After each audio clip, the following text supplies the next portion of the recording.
जैसा कि दोहरा परिसंचरण आज का टॉपिक है हमारा दोहरा परिसंचरण। जैव प्रक्रम के अंतर्गत पिछली क्लास में हमने आपको उत्सर्जन तंत्र के बारे में वर्णन किया था। उत्सर्जन तंत्र के बाद में ये परिसंचरण तंत्र का एक मुख्य प्रश्न था जो छूट गया था, उसको आज हम पूरा करने का पूरा प्रयास कर रहे हैं। जैसा कि आप लोग समझ रहे होंगे कि हमारे शरीर में रुधिर परिसंचरण दो प्रकार का होता है। दो प्रकार का रुधिर परिसंचरण होता है, एक बार शुद्ध रुधिर का परिवहन, एक बार अशुद्ध रुधिर का परिवहन। जैसे पौधों में भी परिवहन होता है तो उसमें जड़ों के द्वारा जाइलम और फ्लोएम के द्वारा खनिज लवण और जल का परिवहन होता है पौधों के विभिन्न भागों तक। उसी प्रकार तो उसमें जल और खनिज लवण का परिवहन होता है। उसी प्रकार हम लोगों में मनुष्यों में बात की जाए तो दोहरा परिसंचरण तंत्र होता है।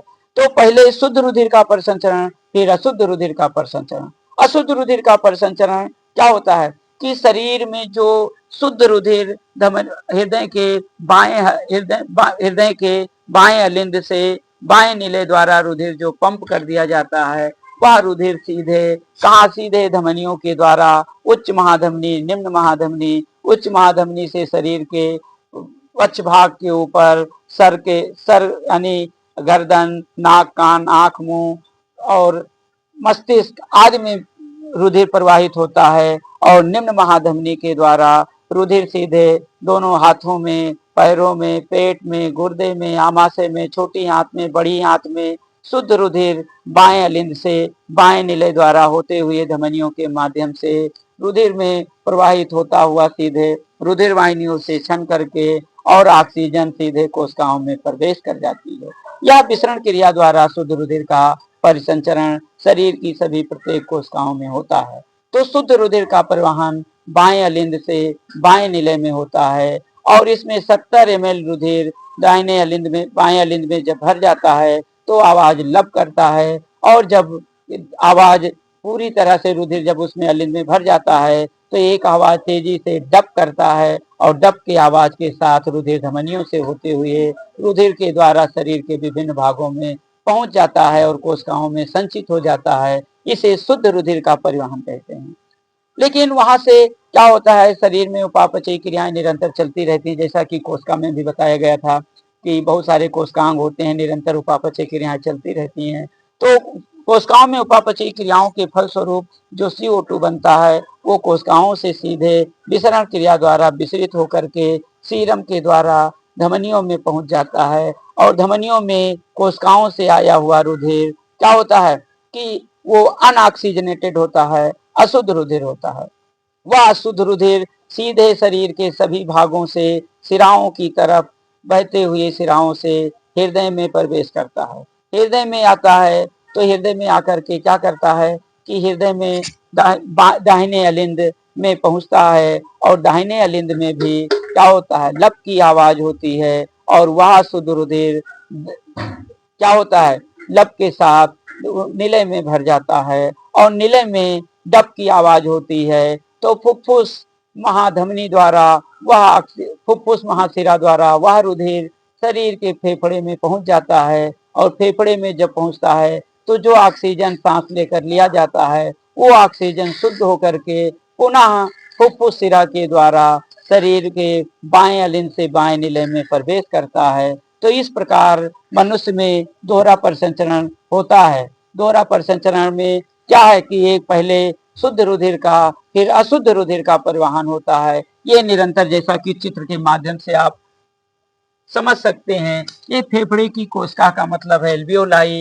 ये फुफ्फुसीय परिसंचरण, फुफ्फुस से आया हुआ रुधिर का परिवहन होता है।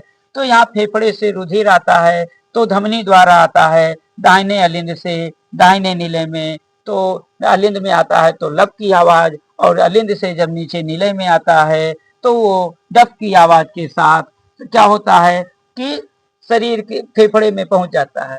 लेकिन जब दाहिने अलिंद से दाहिने नीले में आती है तो वो क्या होता है, अशुद्ध रुधिर फेफड़े में पहुंचता है। तो हमारे शरीर में रुधिर परिसंचरण दो बार होता है, दो प्रकार से होता है, अशुद्ध रुधिर का परिवहन और शुद्ध रुधिर का परिवहन।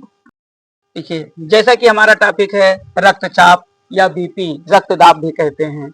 तो अब रक्तदाब या रक्तचाप बात की जाती है तो रक्तचाप है क्या वास्तव में। तो अब हमारे शरीर में धमनियों में निरंतर रुधिर बहता रहता है। ये लगातार नहीं बहता है, रुक रुक कर बहता है और एक निश्चित दाब के द्वारा शरीर में प्रवाहित होता है। जैसे कि हृदय का लब आवाज होता है तो लब आवाज हल्की सी होती है, जो अलिंद से रुधिर सीधे निलय में पहुंच जाती है और निलय से एक उच्च दाब आवाज निकलती है, डप लब डप, और डप आवाज के साथ धमनियों में इतनी तेजी से दाब से रुधिर बहता है कि वो एक निश्चित रूप से शरीर के विभिन्न भागों में पहुंच जाता है।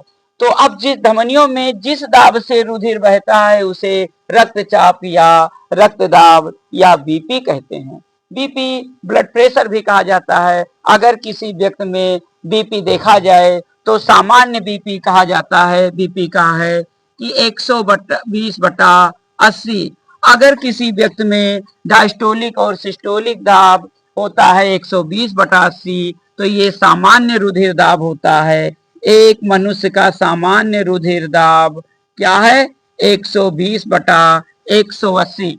यदि ये रक्तदाब 90 हो जाए और इधर 60 हो जाए या 70 हो जाए तो ये निम्न रुधिर दाब कहलाता है। इसी प्रकार अगर 120 से बढ़कर के 140 या 45 या 50 हो जाए और ये बढ़कर 110 हो जाए तो ये क्या है? ये बीपी बढ़ा हुआ उच्च रक्तदाब कहते हैं, ब्लड प्रेशर बढ़ गया। अगर 120 से और 80 से बढ़ जाता है तो बीपी बढ़ जाती है, रक्तदाब बढ़ जाता है और ये सामान्य होता है, ये कम होता है। अब बीपी की बात है तो बीपी में क्या है कि बीपी अगर किसी का बढ़ जाता है तो बीपी बढ़ने के कारण शरीर की सारी क्रियाएं उग्र हो जाती हैं और तेजी से सक्रिय होकर के कार्य करने लगती हैं। अगर किसी व्यक्ति में ब्लड प्रेशर बढ़ जाता है तो ब्लड प्रेशर बढ़ने के कारण जो रुधिर क्या कहते हैं हृदय जो 1 घंटे में काम करता है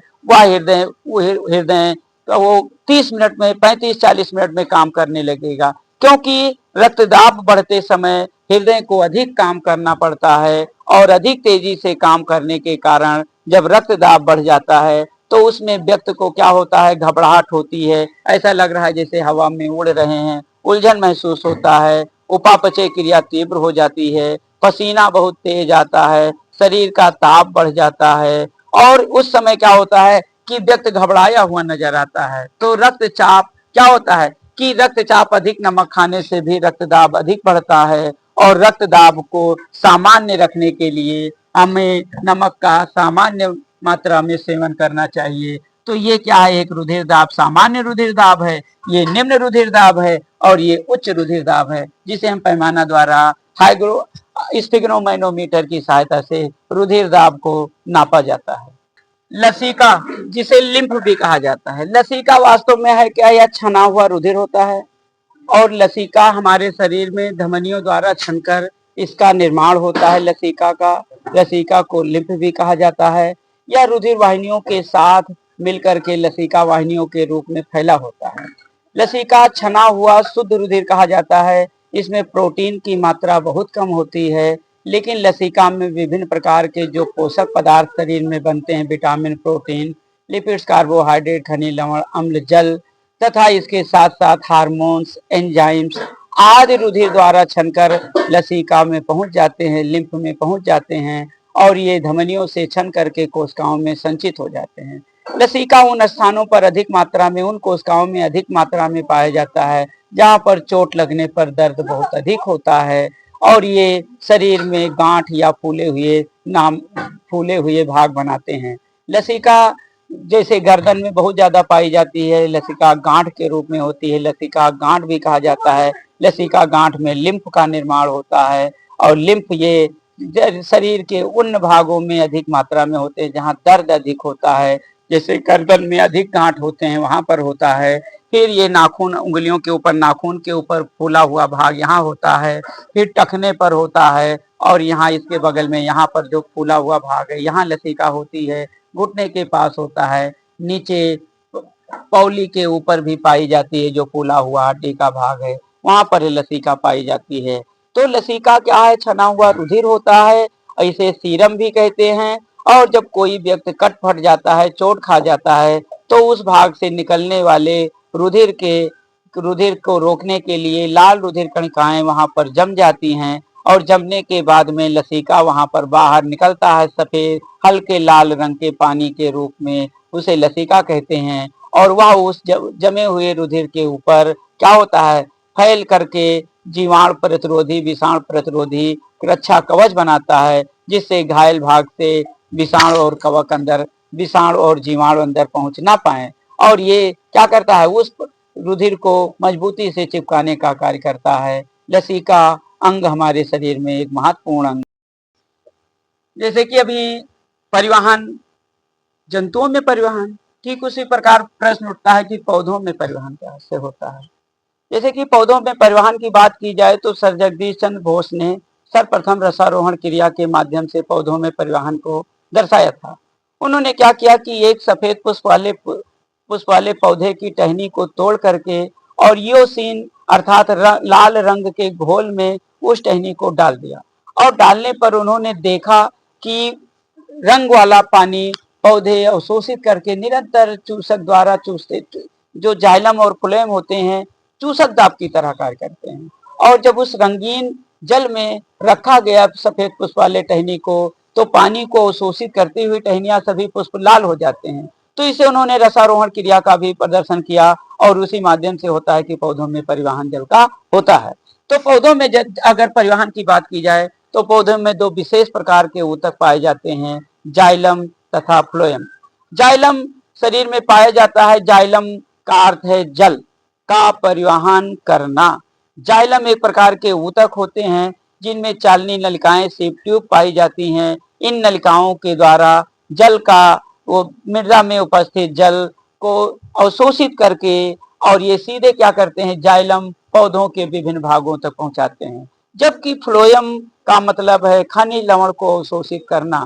फ्लोएम भी एक प्रकार का ऊतक है जो पौधों में पाया जाता है और उसके द्वारा खनिज लवण का अवशोषण होता है, जाइलम के द्वारा जल का अवशोषण होता है। लेकिन जब पौधों में परिवहन की बात की जाए तो पौधों के जड़ों में मूल रोम पाए जाते हैं। उन मूल रोम का कार्य है जल को अवशोषण करना। ये एक कोशिकीय होते हैं और निरंतर मृदा में क्या करते हैं, जल का अवशोषण करते रहते हैं। लेकिन इस अवशोषण में क्या होता है कि पौधों में जब जल अवशोषण की जल की कमी होती है और पर्याप्त जल नहीं होता है तो पौधे क्या करते हैं, अपने जड़ के भाग में शर्करा की मात्रा को अधिक मात्रा में संचित कर देते हैं, जिससे उसकी सांद्रता बढ़ जाती है और मृदा में उपस्थित जल की सांद्रता कम हो जाती है। तो कम सांद्रता वाले विलयन का प्रवाह अधिक सांद्रता वाले विलयन की तरफ होता है। इस प्रकार मृदा में उपस्थित जल क्या होता है, शर्करा युक्त वाले भाग में आकर के अवशोषित हो जाता है और जो जाइलम द्वारा ऊपर चढ़ता हुआ चला जाता है पौधों के विभिन्न भागों में, और उसी जल के साथ आए हुए खनिज लवण भी पौधों के विभिन्न भागों में पहुंच जाते हैं। इसे जल का सक्रिय अवशोषण कहते हैं। जैसा कि पौधों में रंध्र पाया जाता है। अब जंतुओं में पता चला कि श्वसन क्रिया के लिए श्वसनांग होते हैं और वह श्वसनांग क्या करते हैं, मिलकर के श्वसन तंत्र बनाते हैं। तो जंतुओं में बात की जाए तो नासा छिद्र, नासा गुहा, ग्रसनी, श्वास नली और फिर श्वसनिकाएं, वायु कूपिका, फेफड़े, डायाफ्राम, पसलियां आदि मिलकर के श्वसन क्रिया को प्रभावित करती हैं और उसको चलाती रहती है निरंतर।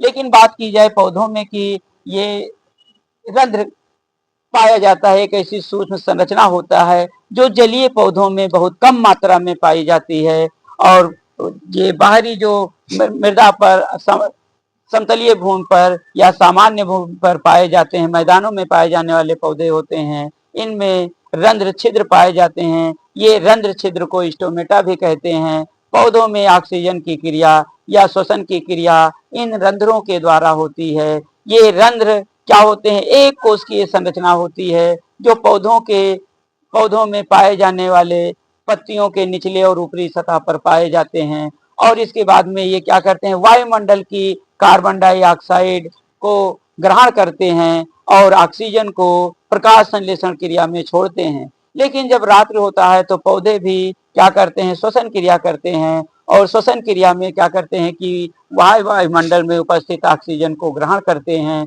और कार्बन डाइऑक्साइड को छोड़ते हैं। यही कारण है, लोगों का मानना है कि पेड़ के नीचे रात में नहीं सोना चाहिए, या अधिक घने बगीचे हैं तो उसमें नहीं सोना चाहिए, क्योंकि वहां पर कार्बन डाइऑक्साइड की मात्रा रात्रि के समय बढ़ जाती है, जिसके कारण वहां पर गर्मी बहुत हो जाती है। और गर्मी के दिनों में जब हम दिन में या ठंडी के दिनों में, चाहे जब गर्मी हम पेड़ के नीचे रहते हैं दिन के समय, तो ऑक्सीजन प्रवाहित होने के कारण वहाँ ऑक्सीजन अधिक मात्रा में होता है और ठंड होता है वातावरण। लेकिन रात में कार्बन डाइऑक्साइड अधिक उत्पादन होने के कारण वहां पर क्या होता है कि ये श्वसन क्रिया में कार्बन डाइऑक्साइड होता है तो टेम्परेचर बढ़ जाता है।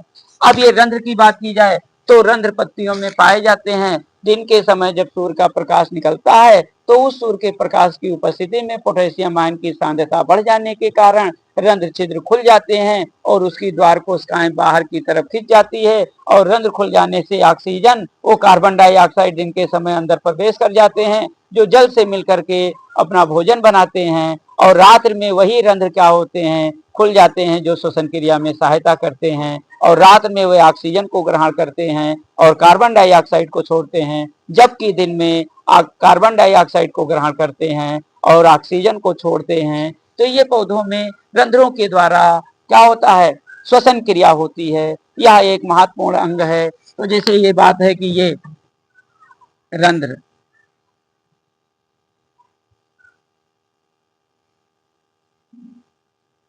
ये रंध्र क्या है, ये बंद है, ये बंद है। जैसे कि आप इस तरीके से बनाइए ताकि आपको लगे कि बंद है। ये ये रंध्र बंद है। दिन के समय ये पत्तियों पर पाए जाते हैं। लेकिन जब रंध्र की बात की जाए तो रंध्र दिन के समय इस प्रकार खुले होते हैं। ये